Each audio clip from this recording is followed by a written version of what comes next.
It was not until the great sage was struck down by Buddha himself, right there in the Thunder Palace, that he finally saw the truth. The entire journey west had been a fool's errand. He refused to be written off and replaced by the six-eared macaque. Driven by a fury that had no bottom, toward both heaven and Spirit Mountain, the dying great sage made a choice to destroy his own six senses, and tear open a doorway through time, reborn back inside the primordial stone where it all began. This time around, he would never let anyone else hold his leash, or waste his life trailing behind Tang Sanzang. He also understood that even armed with Patriarch Bodhi's full teachings, against Buddha the supreme power of Spirit Mountain, staying under the radar was the only play. One wrong move and he would be erased without a second thought. The root cause behind all of it was his demon bloodline. Demons were born missing the one meridian that made all the difference throughout all of history. Only Nuwa the goddess and the ancient heavenly emperor, along with Tai the eastern sovereign, had meridians on par with humans. It was that divine demon physique that let them truly ascend to sainthood. But for every demon born after them, no matter how powerful they became, they would cap out as demon immortals, the heavenly Tao forever out of reach. Having worked all this out, Wukong did not rush to enter the world. Instead, he ran the 8-9 mystical arts inside the stone, drawing on the power of the sacred rock to pull in the raw essence of heaven and earth, rebuilding that missing meridian. 50 years went by in the blink of an eye. By then the sun Wukong sealed inside the stone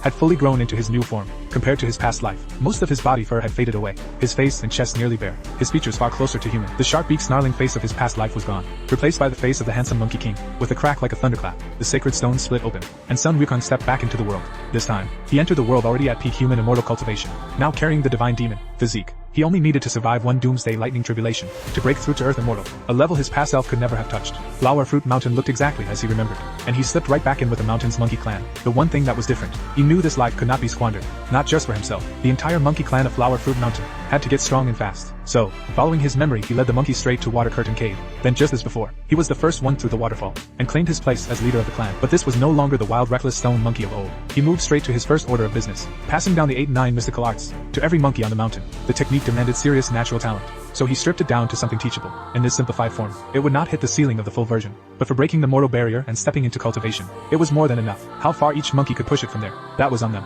With all of that squared away, this life, he still chose to go study under Patriarch Bodhi. He built a bamboo raft just like before, instead of flying straight to the western continent on his cloud. Because Buddha operated at the level of a heavenly Tao saint, a being at that level needed only a single thought, to know everything under heaven. Slipping back through time and living again was probably beyond even Bodhi's foresight. But if he showed up riding his cloud, Buddha might lock onto him again, and even if he made it to Fan Siyuan Mountain, he would have no way to explain himself to Patriarch Bodhi.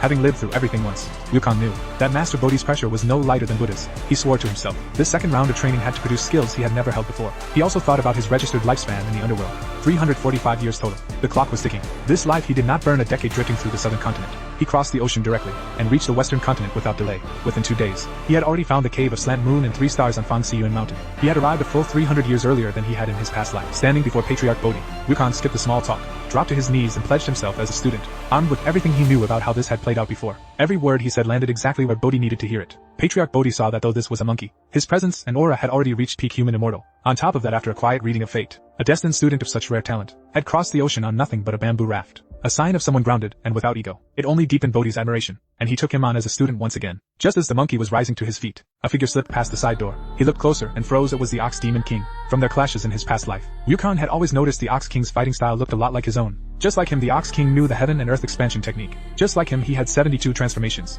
and the Ox King's shape-shifting was every bit as sharp. When it came to raw power, the Ox King actually had a slight edge over him. He had once tried to ask about the Ox King's master and background. The Ox King had not said a single word. Most likely it was the same deal as his own. Bodhi had given him the same order. Never reveal who your master is. Bodhi noticed the monkey had zoned out, and stepped in to explain. 那也是为师的弟子，银环牛波一。今日是他学成离山的日子。他走你来，来来去去都是缘法。为师也望你早日学有所长。 7 years slipped by. Patriarch Bodhi once again in the dead of night passed down the 8-9 mystical arts. The thing was, Wukong had already trained these arts to small completion, but he could not breathe a word of that to Bodhi, so he held it together for another full year, before Wukong finally let go of the hold on his own cultivation. Pushing from peak human immortal toward earth immortal, the instant he broke through, the heavenly Tao responded. Rolling thunder shook the sky above the 3 stars cave, and yet for all those terrifying storm clouds above, not a single bolt came down. Wukong understood exactly why. The cave's barrier was masking his presence from the outside world. The moment he stepped out, the doomsday lightning tribulation would come crashing down on him. Patriarch Bodhi called Wukong before him, and asked, "How far has your mystical art come?" "I have reached mastery. The doomsday lightning tribulation is already at my door." 想不到你这猴头竟知道三灾九难。 Bodhi, who had been ready to launch into a lecture, paused and looked at Wukong with a raised brow. Wukong came up with a cover story on the spot, said he had read about it in an ancient text in the archives. Bodhi took that in, and gave a slow approving nod. 不错，聪颖好学，为师果然没看错。你既然知道了这三灾九难，那你也当知躲灾不易。为师这里有2门神通变化之道，天罡36变和和地煞72变，学成之后可躲3灾9难，业障不沾损身。不知你愿意学哪一门？ As for the 72 earthly transformations, Wukong had long since mastered their core. What he was really after were the 36 heavenly transformations. But the impulsive monkey of his past life was gone. Coming from a place of learn it right this time, he said, Master, can I learn both? The words had barely left his mouth when his head took a hard knock from Patriarch Bodhi's knuckle. You greedy little monkey. Mastering even one of these two divine arts is already a gift for any demon. And you want to claim both. Are you not afraid of walking away with neither? Half-baked in both. But this was no real problem for Wukong. He just flashed his most disarming grin straight at Patriarch Bodhi.